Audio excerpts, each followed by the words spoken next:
that we do the child rearing, so we need affordable, quality childcare. We do the family caregiving, so we need paid family leave. And we need income inequality, so we have resources for all of the above. The United States is the only one of the 35 OECD countries does not offer paid maternity leave. And we have the second highest childcare costs of all those countries. If we look at what happens with the pandemic, 3.3 to 5 million women left their jobs, 4 times that of men. 530,000 left healthcare. And this is the lowest unemployment of women in 33 years. We also have to look at the fact that women add valuable skills and essential perspectives. Women see 2 generations of care, children and the elderly. This helps us see the need for longer term solutions. We are the coordinators of care. It gives us a broader perspective on the healthcare system. We see the gaps, and our own leader has told us that you better recognize that women are in charge at the customer level. If you're not meeting the needs of women, you're missing the boat. And we've missed a lot of boats. The business community is very important in America. And Goldman Sachs ran a full-page ad that said, what changes when a woman leads a business is everything. And studies have shown this. Companies with the highest percentage of women officers have substantially higher ROI and total return to shareholders compared to those with the lowest percentage. Firms which have at least 30% women compared to those with none had 1% to net margin. Now that may not seem like much, but overall, that's a 15% improvement. And companies with a female CEO or CFO outperformed the market average and their male counterparts. That's very important. If we look at all companies, an assessment of 7,000 men and women manager executives from high-performing companies showed that women score significantly higher than men in many areas: integrity, taking initiative, driving for results, self-development, establishing stretch goals, championing change, inspiring and motivating others, building relationships, collaboration, and teamwork. A very impressive set of differences. In fact, you have to say what's missing, and I would say nothing.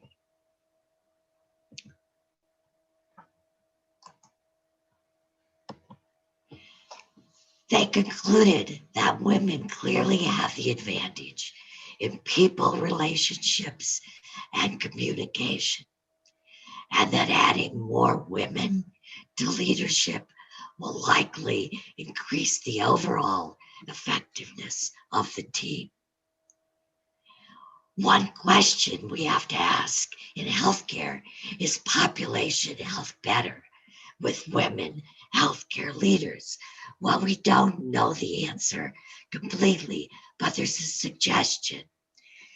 Women physicians spend more time per visit with their patients. They do a more thorough history, more diagnoses, more shared decision making. They give more patient centered care.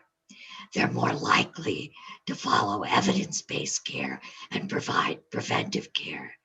And large studies are showing better clinical outcomes, including lower mortality. So, if we add so much, why does the picture look like this? And the answer is that as women, we face significant barriers to leadership. We have gender bias and sexual harassment, and these two intersect. And together, they can lead to more burnout for women and more likely the development of imposter syndrome. So let's look at gender bias.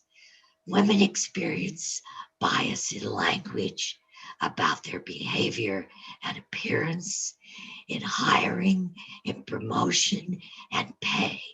And there's strong intersectionality between gender and race. Language is one of the most powerful means through which sexism and gender bias are perpetuated and reproduced. Men are described as independent, forceful, confident, and ambitious. Women are described as warm, caring, generous, kind, helpful, and benevolent. And while these seem like good qualities, they have a negative connotation when used in leadership. And we get a double whammy because when we're described as independent or confident, we're viewed as bossy, or even worse, the other B word. Perhaps one of the biggest problems is pay inequality. Overall, women make 80 cents for every dollar that men make. And if we look across the range of professions, it's very dramatic. The total lost wages per year for women physicians is $19 billion, $12 billion for women nurses. And overall, women lose $500 billion a year in lost wages, preventing us from helping our families and doing what we need to do. If we turn to sexual harassment, there's no data across the entire spectrum of healthcare. But if we look at the academic workplace, it has the second highest reported rate of sexual harassment, just below the military. 50% of medical students report this, 20% of surgical residents, 20% of faculty, and it's unique to physicians. 21% of nurses report this. And while we still have bias and sexual harassment across all of healthcare, as the song goes, the times they are changing in our culture, in politics, in business, and healthcare. A record number of women ran for office, and we now have a record number of women in Congress. 9 women governors, 31% of state legislators, including a majority in the Colorado House, and our first woman vice president. It's also an issue that the business community is changing. And in America, the business community is powerful. Bloomberg recently stated gender inequality is one of the most critical challenges facing both public and private sectors globally. It has never been more critical for a company to demonstrate how it is advancing women. And they've created the Gender Equality Index.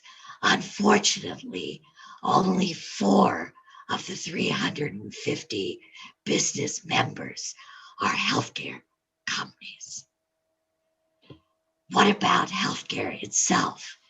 Well, we now have women CEOs leading some of the most prestigious healthcare companies, including right here in Colorado, and some women CEOs in some of the most important healthcare businesses. So I think the glass ceiling is breaking, and it's breaking because women are pushing through that glass ceiling. But we have to admit that some of the barriers that are out there we make for ourselves, and we often self-eliminate from positions. So the first thing we have to do as women is apply. And this Harvard Business Review asked a simple question to men and women. Why didn't you apply for that job? And the biggest difference was in this third question, when women said more often than men, I didn't think they'd hire me because I didn't meet all the qualifications. If women can't check every box, they won't apply. Men don't have to check any box. And we also said, I didn't want to put myself out there because I might fail. So we were more reluctant to take a risk. This is a study from Pinker in his book Enlightenment Now. And he said it's the nature of progress that it erases its tracks, and its champions fixate on the remaining injustices and forget how far we have come. And we've come a long ways from when I was one of 6 women in a class of 125 in medical school. But we still have a long ways to go. Men and women must see the current situation as unfair, inequitable, and limiting the ability of healthcare and the nation to solve our problems. We must work together for change, and that's going to require actions by government, institutions, and individuals. We have to eliminate bias in language, starting with job ads and in hiring and in promotion. We have to think about not having negotiation, but leveling the playing field in many other ways. We have to eliminate sexual harassment and require accountability of harassers, no matter what their position or how much money they bring in to an institution. We have to have parental and family leave like we've instituted in Colorado. And we have to have affordable and accessible childcare. We must create pay equity, and that requires complete pay transparency. Everybody, men and women, need mentors and sponsorship. But because men have a more natural network, we need to formalize it for women especially. And then we need to monitor our performance and report on progress. Gender equality in healthcare and in leadership is in itself a worthy goal. But I would say that the full promise of women's equal role in healthcare will be in facilitating a transformation of American healthcare into a fairer, more caring, and more open system for all Americans. Thank you. Thank you, Dr. Gabow. That was really wonderful and enlightening. Kelly, could you go to the next 4 slides? This is Kim Bimstepper talking. What I'm going to do is to first cover a little bit of a difference between what Dr. Gabow covered relative to national. We're going to contrast that a little bit to Colorado because we're starting from a better place. So that's wonderful. And Kelly, if you could get my camera working, that would be wonderful too. Thank you. So that was really enlightening. And if we want to make change, we've got to understand the facts. And this was an outstanding presentation that gives us the baseline. So here's the good news. And you look at our major hospital systems, we are 6 out of 7 led by women, 86%, really outstanding. Very different from the CEOs that we saw on the slides nationally that were 13% overall. But if you look at the carriers, they're 100% men. So we're at 0 on the carriers. And that's different. If I think about old days when I was that top position at Cigna and Donna Lynn was over Kaiser and Beth Soberg was over United, we were 3 of 4. And now we're at 0. So one of the issues is you got to maintain your energy because things flip on you pretty darn quickly. Let's go to the next slide. Related health cabinets, where we can be very proud. Start at the bottom of the slide. So our Governor Polis is working hard to make this Colorado for all. And he has picked the lieutenant governor who graciously said yes as a woman. And 10 of his 20 cabinet members are women, 50%. That has never happened before. Outstanding. And when you look at the health care, the health cabinets, if you will, 4 of 5 are, 4 of 5. And then if you 4 or 5, and then if you look at Commissioner Conway, he's with Endora. Endora is ED is a woman, Patty Salazar. Let's go to the next slide. So that's 80% or 50% of the cabinet. And women in leadership, House of Representatives, 32 women of 65, that's 49%. In the Senate, 34% are women. Women legislators, 44% of the General Assembly. And we just talked about all health-related committees in the General Assembly are chairs and co-chairs are women. So now let's go to the next slide. I think we're at the end, and I'm gonna, one more. Leadership at HECPUF, we'll just go through this. So our employees at Healthcare Policy and Finance, 39% women, 31% men. Managers, 63 and 37, so very close to that level. ELT, executive leadership team, there's about 35 folks or so on that. They sort of run the health plans of Medicaid and CHIP, if you will, in our safety net programs. 54% women, 6% men. And the senior executive team, which is much smaller, 55% women. So certainly everything more than 50%, but trying to get it up towards the same as the employee breakdown. So let's turn it now. Kelly, if you could turn the cameras on for both Lieutenant Governor and for our keynote speaker. I'm going to ask some general questions. So first, Lieutenant Governor, why don't we start with you? So why is Colorado an outlier? Why are we amazing with women? And how do we leverage that for a better tomorrow to help make a Colorado for all? You know, first of all, I want to also echo what an excellent presentation. I was just kind of spellbound on all that. And, you know, Dr. Gabow talked about it's cultural, it's historic, it's, you know, all those different things. And when you think that Colorado was the first state to give women the right to vote, we were out there pioneering, I think, from the start with giving women access to the table. Colorado also has a really highly educated workforce.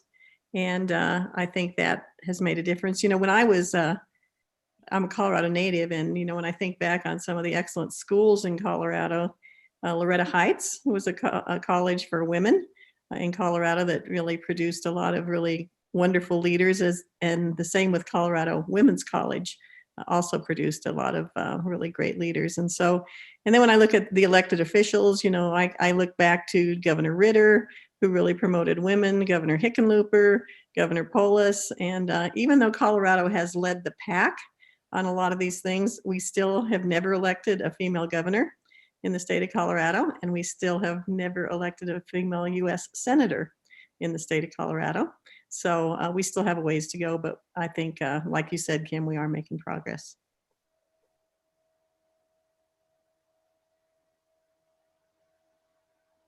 You're on mute, Kim. Sorry, same question to you, Dr. Gabow. What makes Colorado different, and how do we leverage it? Well, I think you heard some important statistics from our lieutenant governor, and it is true that education helps. And if you look at Colorado, we're one of the top 10 states in the United States for women with a college degree. And I think that has helped us. And I think that leadership at the top matters. And so when you talk about Governor Polis and what he's done with the cabinet and what the cabinet level people who are women have done by bringing on other women, that's wonderful. And I think that when you look at leadership of our healthcare institutions, Kim showed us what it is now, but it goes back a long way. We have a history of women leaders at Denver Health, at HCA, at Children's. So there was something, maybe it was our frontier nature where women had to help us succeed in those tough conditions that put us over the top. I don't know, but I think we can be proud of our leadership and where women are, but we still have to keep going. Lieutenant Governor, you want to ask the next question? Sure. Again, excellent presentation. I was spellbound. And I just have a question, Dr. Gabow. You were CEO at a time when there weren't a lot of CEOs at your level. And, you mentioned how you were one of 6 women in your, I think, medical school class. How did you do it? And what were some of the obstacles that you had? And how did you overcome them? Well, that's a very good question. And I think one way I overcame them was I ignored them, which may not be something that everyone, of course, can do. But I also think that I was blessed by having mentors who were willing to advance women. And that's still very important because still men are in most of the leadership positions. And, women, I said, need mentors and sponsors. And while women can pick women mentors, since men are still more likely to have positions of influence, they may need a man sponsor to advance them. And men and women have to be part of advancing. And I have to give credit to you and to Kim to be willing to advance women, because there is a syndrome called the Queen Bee syndrome, where some women, once they get to a position, say, I want to be the only one in this hive. And that's not the case here. So that's important. And I do think that we have to be willing to forge ahead as women and find mentors and sponsors wherever we can, and not be intimidated. That's the other important piece of this. I appreciate that. Lieutenant Governor, the same question to you. You are a pioneer as well. And I'm sure it wasn't the statistics that we just showed in the legislature and other places. You've been a CEO in Susan B. Komen. You've become up through the legislature. You are where you are now. I'm sure you've hit a few roadblocks. How did you handle it? And, what advice do you have for others? I think, again, if we go back to history and culture, I grew up in the 70s when women were actually burning their bras and saying, we're not going to be we're not going to be held back by, all these things of femininity. And I think, I also went to an all-girls school, and the nuns, basically told us every day of our 4 years there that we were the cream of the crop, and that we were meant to make change, and we were meant to be leaders. And I think I owe a lot to the values that the nuns taught us in high school. But I also had a mom who was my role model, and she was a stay-at-home mom. So when I think back to who my role models were, they were the nurses, they were the teachers, they were the stay-at-home moms, they were whatever. But at the same time, I had a dad who was a real driver. I would come home and show him my grade point average that was a 4.0, and he would say, "Great, next time get a 4.5." And so never let me, never let me just slack. And he said, "You're as good as your brothers. You need to shine just like they do." So I think a lot of it has to do with your family. I think a lot of it has to do with your education. A lot of it has to do with the times that you grew up in. And I'm really thankful for the 70s. And, I think another thing, birth control has been a huge difference, I think, in women's lives. When I think back to my little Italian 4'6" grandma who was pregnant 18 times, how could she ever work outside the home? I think about my own little mom who birthed 6. How was she ever going to work outside the home? So, I think we're lucky in a day and age where, even though a lot of clinical trials haven't been done on women, at least they develop birth control. Could I echo some of that? Absolutely. Family, really important. I agree with the Lieutenant Governor. My grandfather came over from Italy when he was 16, and he put my mother through college along with her 2 brothers during the Depression, because he said to me, "My girl, if you get an education in America, nothing can stop you." And I went to a Catholic girls' school also. And watching my non-major professor wade into the water with all male scientists showed me that who you are shouldn't impede you. And the best way to get ahead is to be authentically who you are. So I echo very much what Lieutenant Governor said. I really appreciate those comments. And I Go think, ahead, Lieutenant Governor. I think there, the whole talk about sexual harassment is real, and it has been real for a really long time. I also integrated an all-male college. There was like 1,200 men and 50 women, and all the men thought we were there to get, they called it, we were there to get our MRS degree, which means to become the missus, to find a husband. And so that just made me so angry. And I thought, I'll show you guys. So instead of marrying one of those guys, which I didn't, I actually worked really hard and graduated 0.01% lower than summa cum laude. So I thought, I'm going to show you. So sexual harassment sometimes can be a driving force as well as a force that, keeps you down. Well, I think it's a force that does motivate us to overcome. Yeah. My grandfather had 7 children, 4 girls, and 3 of the girls were in World War II. And he was so proud of that. In those days, there would be stars on your house, depending on how many children were off at war. And the 3 stars in his window were his girls. And we grew up with that. And we knew that I knew my aunts were military aunts because you knew it was boss when you walked in. And I think that's very powerful. I want to switch us quickly to healthcare disparities and to ask both of you. I'll start with Dr. Gabow first. But Dr. Gabow, as a department, we are focused on 3 things as the first frontier into very difficult disparities. One is COVID vaccines, getting people vaccinated equally. The second is maternity. And the third is behavioral health.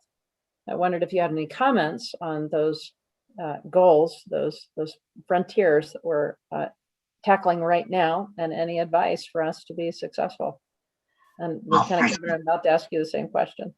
Well, first of all, I congratulate you on focusing on this disparity. And I really think that if we can't get rid of disparities across gender and across race and across sexual orientation, we can't have a healthy country. You can't have the radical differences that we have now, and be successful as a nation. So this is really, really important. So it's important that we recognize it, first of all, and it's essential that we institute ways to get rid of it. And it's essential that we monitor it and report on it and hold people accountable for progress. And I would say when we look at maternal health, how can we have the worst maternal mortality of every developed country in the world when we are the richest? That is absolutely shameful, and we must concentrate on fixing that.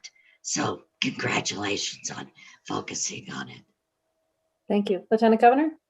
When I think about, I thought a lot about the whole maternal mortality situation and what contributes to that. And I think Dr. Gabow, one of the things she talked about was the importance of paid leave. And, when I was at Healthcare Policy and Financing, I actually participated in a group called State Workers Advocating for Youth. And it was because of the summer of gun violence that we had had. And what I learned was that there are so many people from poorer communities that are working 2 and 3 jobs just to keep a roof over their heads. So they don't have a lot of time. They didn't have a lot of time to spend, mentoring their children and supervising them and, things like that. So when you think about some of the women who get pregnant that might be working 2 and 3 jobs and can't take off any of those jobs to get prenatal care, I think, one of the things that we really need to make sure people have is paid leave so that they can make it to doctor's appointments. And that became evident again to me. I went to a COVID vaccine clinic last weekend, and I was talking to some of the organizers of the clinic, and they were saying that we really need some evening hours for clinics because so many people are working during the day that would like to get a free shot, but they can't take time off work because they need to support their families. So, I think because we don't walk in those shoes all the time, we lose sight of what kinds of barriers there are in society that keep people from being able to access good primary and preventive care. Thank you. So, Dr. Gabow, I'm gonna ask this question to you. It's from the audience here. As a woman of color with a master's degree in science, it's been difficult to move up the ladder. I've submitted numerous applications, just can't seem to land the job that I want with a master's degree. And years of leadership, even with a master's degree, I can't get the years of leadership experience required for some leadership jobs. Since I'm a recent graduate, I feel stuck. What recommendations do you have for advancing a career in healthcare as a recent graduate? Well, I think one thing is you have to apply broadly, cast a wide network, and probably one of the most important things you could do is get an influential sponsor.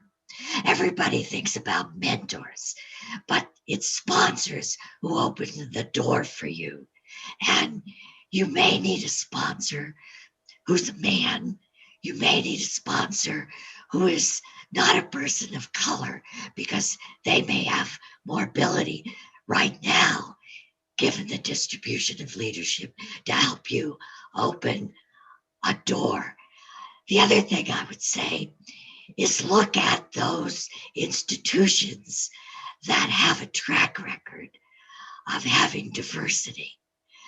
It's tough to break in if you're the first one. But if you just look at what their employee leadership group looks like, and if it's diverse, then you're going to have a better chance. And right now, the doors are not all open equally. They're not open equally by gender and race is an additional barrier. But that's the advice I would give. Find a very powerful sponsor. Look at the places that have already shown they're going to do it, and apply often and as much as you can. I would add one more thing. It's not unusual. I know I say it, healthcare policy and financing. If you feel like you're stuck, talk to your manager, talk to your manager's manager. My door is always open, because often leadership doesn't know who's coming and going and who wants to stay and who's part of the team and who is going to work their tail off. I made a point of meeting with my manager's manager once a year just to say, I want you to remember who I am. I have every interest in moving up. Tell me what I need to do, and I will get it done. I will address it. But you need to voice your communication, not just apply. People need to see you for how you want to be seen and take accountability, as Dr. Gabow said. We need to apply, but you also need to voice. And if you're in my department, I'd like an appointment with you tomorrow morning. So with that, we're going to bring ourselves out. I want to thank our speaker, and I want to encourage you to, if you haven't read the book, you've got just a little bit of a summary. There are all sorts of good gems in here. And if you want a book, we have purchased 25 books. You can shoot me an email or shoot Charla Williams an email, and we've purchased 25 of them. So the first 25 have a book on me. So I appreciate everybody being part of the solution, for helping us all make a Colorado for all, for making Colorado that works for all under our Governor Polis and Lieutenant Governor. So thank you for being part of the EDI solution. Thank you for learning about women and helping us close the gaps that exist today. And Lieutenant Governor, I'll give you the last word. Well, I just want to thank both of you, Kim, for, first of all, for you organizing this and getting such an excellent speaker. And, you know, my door's open too when I'm at the Capitol. It hasn't been open for the last year or so, but my door is open too. And I'd love to be, you know, part of the solution as well. Thank you all.